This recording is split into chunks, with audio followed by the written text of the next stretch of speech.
আসসালামু আলাইকুম রহমতুল্লাহি বারাকাতু। কলম আমার স্বপ্ন হাকাতুন। আমি একজন লেখক হব, এই আমারই আশা। কলম দিয়ে ছড়িয়ে দেব হৃদয় ভরা বাসা। নীরব রাতের অস্ত্রগুলো কাগজ জোরে লিখে মানুষের সুখ দুঃখ রাখবো যত্ন বুকে।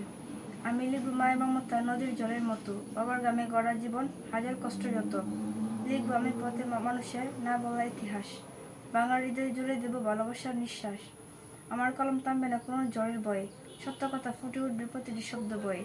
অন্যায় দেখে নীরব থাকা শিখিনি কোনোদিন, মানবতার আলো জ্বালাই এ আমার রঙিন ঋণ। রাত জেগে লিখবে আমি ছাদের মায়াবী আলোয়, স্বপ্নগুলো ডানা মেলে উড়বে দূর আকাশময়। কেউ যদি পড়ে চোখের জলে ভিজিয়ে ফেলে বুক, তবে বুঝি সার্থক হবে আমার লেখা সুখ। আমি চাই না নামের জন্য বিখ্যাত হতে শুধু, মানুষ যেন শান্তি খুঁজে আমার লেখার রূপে। ক্লান্ত কোনো পথিক যেন পড়ে আমার গান, একটু হলেও খুঁজে পাই বাঁচার নতুন প্রাণ। দুঃখ যদি আসে পথে ভাঙবে না আর, কলম হবে সাহস আমার অন্ধকারের পার। যতদিন এই প্রাণ থাকবে লিখে যাব আমি, মানুষের হৃদয় জয়ের এটাই বড় দামি। আমি একজন লেখক হব, থাকবে এই পরিচয়, শব্দ দিয়ে গড়ে তুলব ভালোবাসার জয়।